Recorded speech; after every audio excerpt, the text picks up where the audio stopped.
Саламатсыңарбы, кымбаттуу менин окуучуларым. Биологиядан сабагыбызды баштайбыз. Сабакка даяр болсоңор анда сабактын темасы менен таанышып алалы. Бүгүнкү сабагыбыздын темасы мите козу карындар. Сабактын жүрүшүндө силер мите козу карындар жөнүндө жалпы түшүнүк аласыңар. Жаратылышта жана адамдын турмушунда мите козу карындардын маанисин билесиңер. Алган билимиңерди пайдаланып, мите козу карындар менен күрөшүү жолдорун үйрөнөсүңөр. Козу карындар кандай организмдер? Козу карындар бул гетеротрофтуу, төмөнкү түзүлүштүү спорасы менен көбөйгөн организмдер болуп эсептелет.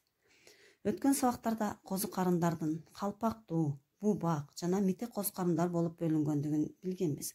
Бүгүнкү сабагыбызда биз дал ушул мите козу карындар менен кеңири таанышып чыгабыз. Алгач мите деген сөз менен таанышып алалычы.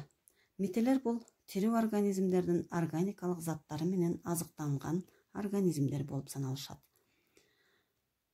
Мите козу карындарга дан өсүмдүктөрүндө митечилик кылуучу кара көсөө жана спорения, мөмө дарактарында митечилик кылган парша, ал эми дарактарда митечилик кылган трутовиктер кирет экен. Кара көсөөнүн жана спорениянын ар кандай түрлөрү дан өсүмдүктөрү болгон сулууну, арпаны, тарууну, жүгөрүнү, буудайды жана башка дан эгиндерин илдетке чалдыктырат. Кара көсөөнүн бышкан кара споралары көп учурларда түшүм жыйнаганда жана бастырганда таза данга аралашат да сепкенге чейин алар менен кошо сакталат. Споралар дан менен кошо жерге себилип, анын козу карынча жипчелери өнүп чыгат. Козу карынча дан өсүмдүгүнүн өнүмүнүн сабагынын ичине кирип өсүп, анын ширеси менен азыктанат. Дан эгиндери гүлдөгөн кезде кара көсөө козу карынынын козу карынчасы эгиндин башына жетет.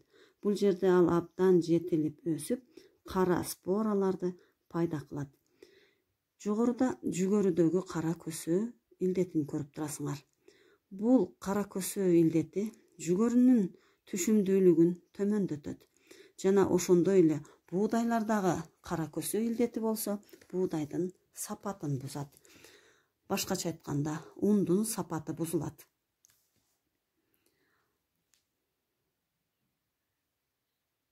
Спорениянын өрчүшү бул дан өсүмдүктөрүнүн топ гүлдөрүндө митечилик кылат. Гүлдүү өсүмдүктөрдө кара көсөөдөн тышкары көп башка мите козу карындар да жашайт. Алардын козу карынчалары тирүү өсүмдүктөрдүн ширелери менен азыктанып, айыл чарпа өсүмдүктөрдүн түшүмүн төмөндөтүп, алардын азыктык сапатын бузат. Мите козу карындар картошкада жашап, анын түймөктөрүндө кара чириктерди пайда кылат. Козу карындардын барсылдактын жалбырактарын, жаш бутактарын жана мөмөлөрүн илдетке да чалдыктырышат. Алар адегенде ун сыяктуу ак кебер болуп каптап, кийин карартып жиберет.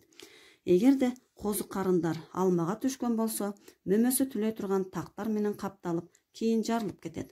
Бул баарыбызга белгилүү парша илдети. Күн жамгырлуу болгон мезгилде биздин алмаларыбызда дагы дал ушундай тактарды көп эле көрүп жүрөбүз.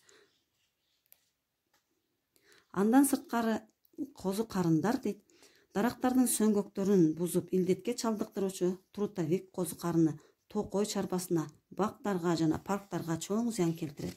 Дарактарга бул козу карындын споралары кабыгындагы жаракалары жана башка жарааттары аркылуу жугуп, өсүмдүктөрдө жарааттар бутактары сынганда, суукка үшүп жарылганда, күнгө күйгөн жеринде жана башка зыянга учураганда пайда болот. Трутовик козу карындын споралары жараатка түшүп, аны козу карынчасы өнүп чыгат. Бул козу карынча дарактын сөңгөгүнө таралып, аны бузат. Үбөлөнгөн чирик көңдөйдүн пайда болушу ушул себептен болот. Трутовик козу карындардын козу карынчасы даракка жуккандан кийин бир нече жыл өткөндөн кийин дарактын кабыгында анын мөмө денелери пайда болот. Алар туяктын формасындай жана абдан катуу болушат. Көп учурларда мөмө денелер дарактардын сөңгөгүндө биринен үстүнө бири тектирчедей болуп орун алышат. Мөмө денесинин ылдыйкы беттериндеги майда түтүкчөлөрүндө споралары бышат. Трутовик козу карындарынын көпчүлүгүнүн мөмө денеси көп жылдык. Алар жылдан жылга чоңое беришет.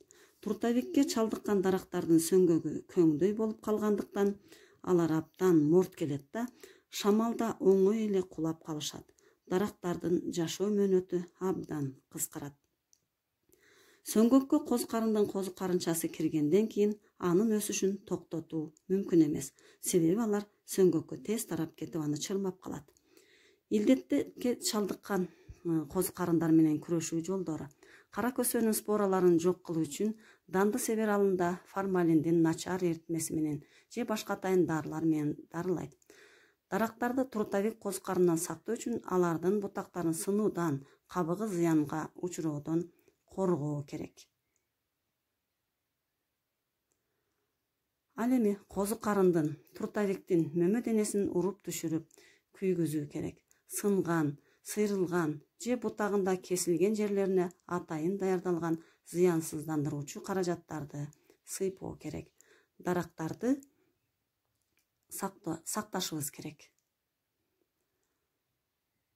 Сабагыбыз түшүнүктүү болгон болсо, үйгө тапшырма козу карындар деген төмөндөгү кроссвордту толтургула. Алган билимиңерди, окуу китебиңерди пайдаланып, туура толтурасыңар деген ойдомун. Бүгүнкү сабагыбыз жаккан болсо, кийинки сабакта көрүшкөнчө сак саламатта калгыла.